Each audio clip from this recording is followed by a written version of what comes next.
Halo, salam sejahtera bagi kita semua. Pada kesempatan kali ini, saya ingin melakukan presentasi dan sharing atas kegiatan pengabdian kepada masyarakat yang kami lakukan eh, dengan judul Pelatihan Aplikasi Pencatatan Keuangan Berbasis Data Visual bagi UKM Sektor Jasa di Kecamatan Seririt, yang dilakukan oleh saya sendiri, Putu Yunata Pratnyana Putra, kemudian IGD Agus Pertama Yudantara, dan Nikomang Surya Wahyuni. Langsung saja, eh, saya akan menjelaskan yang pertama latar belakang dari penelitian dan pengabdian yang kami lakukan, yaitu pelatihan aplikasi pencatatan keuangan berbasis data visual bagi 5 UKM sektor jasa di Kecamatan Seririt. Hal ini dilatar belakangi salah satunya oleh pertumbuhan jumlah UKM sektor jasa di Kabupaten Buleleng yang relatif masih didorong oleh adanya insentif bantuan produktif usaha mikro atau BPUM oleh pemerintah setempat. Permasalahan yang muncul ketika terjadi stimulus pendanaan dari pemerintah adalah solusi yang cenderung bersifat jangka pendek dan tidak mendorong kemandirian yang berkelanjutan. Kemudian pengembangan tata kelola UKM dalam bentuk pencatatan akuntansi berbasis data visual kami anggap dapat mendorong kemandirian berkelanjutan tersebut dengan didasarkan pada beberapa alasan. Yang pertama, pencatatan akuntansi yang konsisten dan relevan dapat meningkatkan keyakinan stakeholders atau pemangku kepentingan bahwa usaha akan berkembang dalam jangka panjang atau going concern.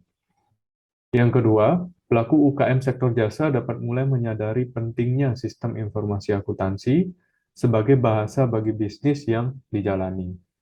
Yang ketiga, pelaku UKM sektor jasa dapat mulai memiliki data dan informasi yang akurat untuk mengembangkan keputusan strategis ke depannya.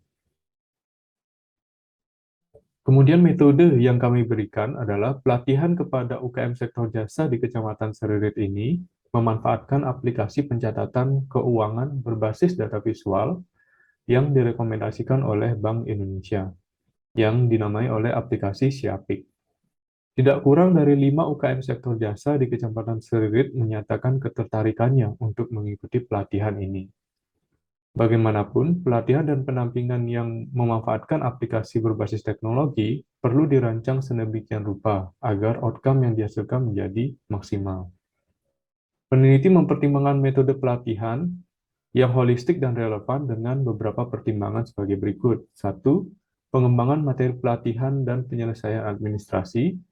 Dua, pelaksanaan pelatihan dan pendampingan yang disertai dengan perhatian terhadap protokol kesehatan COVID-19.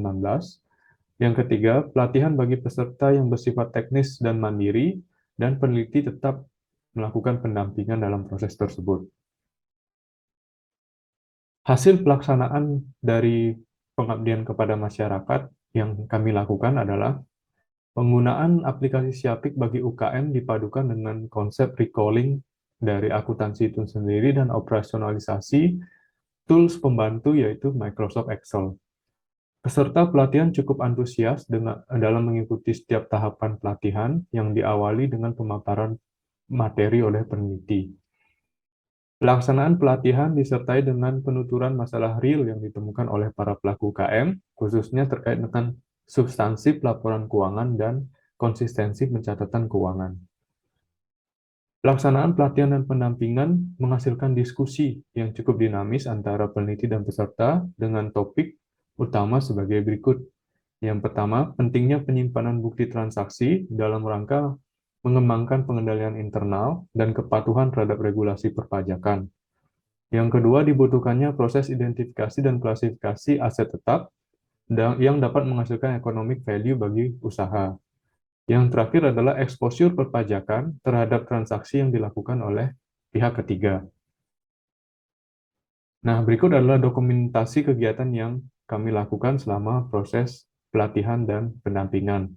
Terlihat pada gambar ada pelaksanaan kegiatan dalam bentuk pemaparan materi, kemudian gambar yang lain adalah pelaksanaan kegiatan dalam bentuk diskusi. Sekian presentasi yang dapat kami lakukan. Semoga kegiatan pengabdian kepada masyarakat yang kami lakukan dapat memberikan manfaat kepada para peserta pelatihan dan juga kepada masyarakat secara umum yang ingin mengembangkan kegiatan yang sama. Sekian dan terima kasih.